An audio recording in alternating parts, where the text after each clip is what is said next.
51 years ago, a war broke out in the Middle East that completely changed the course of the region. The war lasted only 6 days, with the decisive winner, Israel, naming it the Six-Day War, while the losing Arab countries, Egypt, Jordan, and Syria, referred it to as the 1967 War. The consequences of this war were profound. In those 6 days, Israel defeated 3 Arab armies and quadrupled its original territory. The war also transformed Israel from a political military structure fighting for survival into a regional occupying force. On the other hand, the war resulted in the loss of vast territories and humiliation for the Arab coalition, especially for the Palestinians. Gamal Abdel Nasser, the president of Egypt and the most prominent Arab leader at the time, survived the war, but his leadership's appeal in the Arab world was shattered. The Six-Day War of 1967 is arguably the most significant and influential event in the Middle East. However, one crucial and unspoken aspect of this war continues to intrigue many analysts. Was there a nuclear weapons element involved? The Israelis were seeking their first nuclear weapons test, which would have made Israel the 6th century in the world to possess nuclear weapons. China and France had tested such weapons only a few years earlier.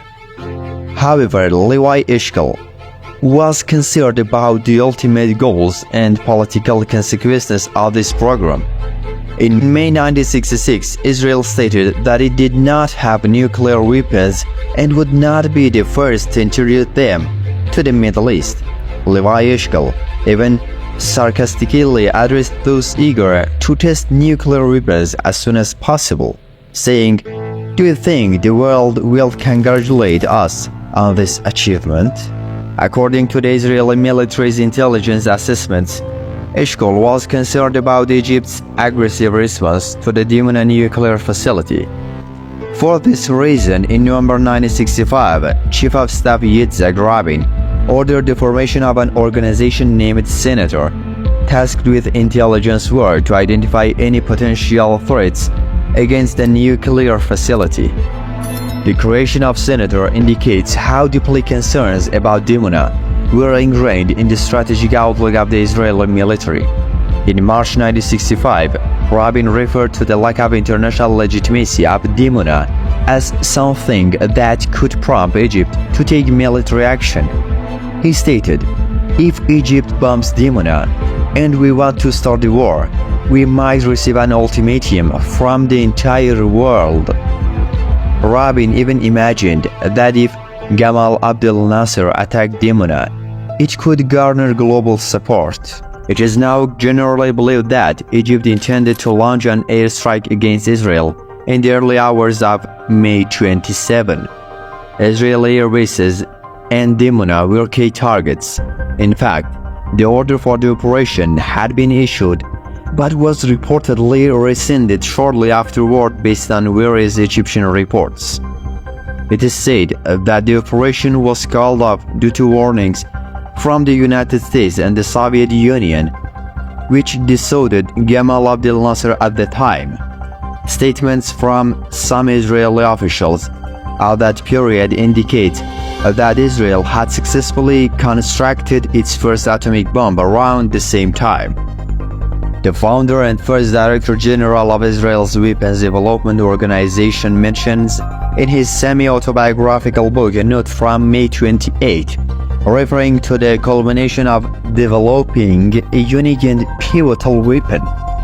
It seems enlightening that Yitzhak Yaakov, nicknamed Yatza, who in 1967 was Operation Head of Operation Samson, was involved in this regard.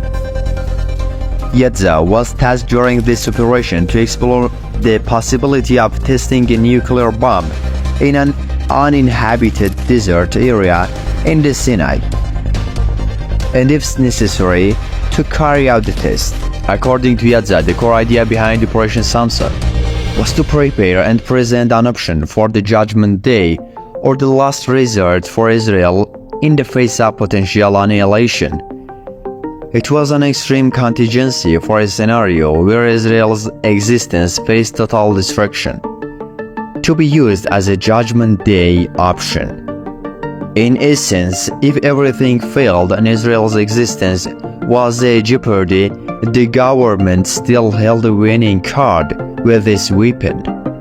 What's more intriguing is Yitzhak's revelation that by June 5, the first day of the 1967-60 war, he had and his small team were ready to execute this operation.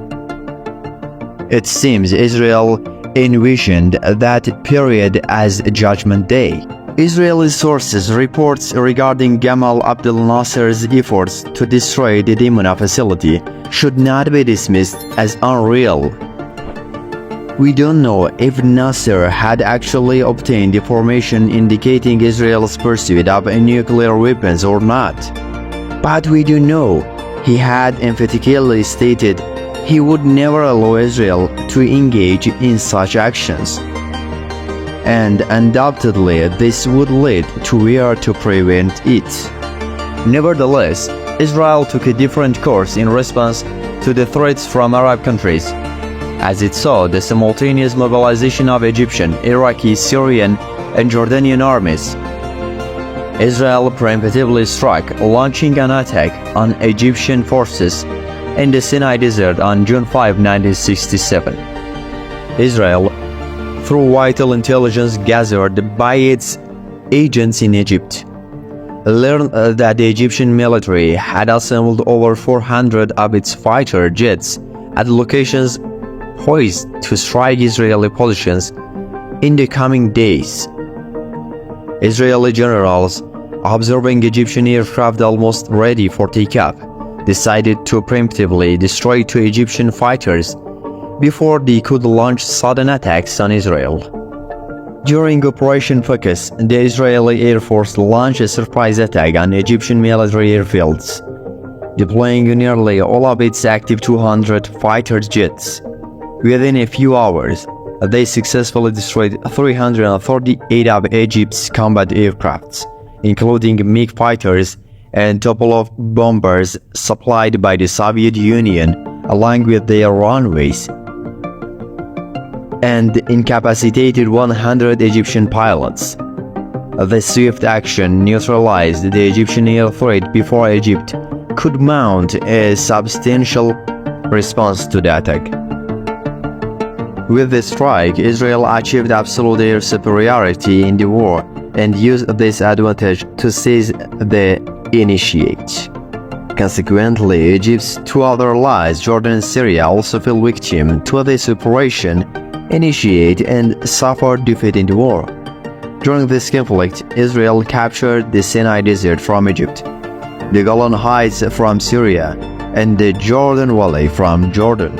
It is still unclear why neither side involved in the 1967 crisis made any reference to or did not want to discuss the unclear issue. Political considerations or any other factors behind this affair remain unknown.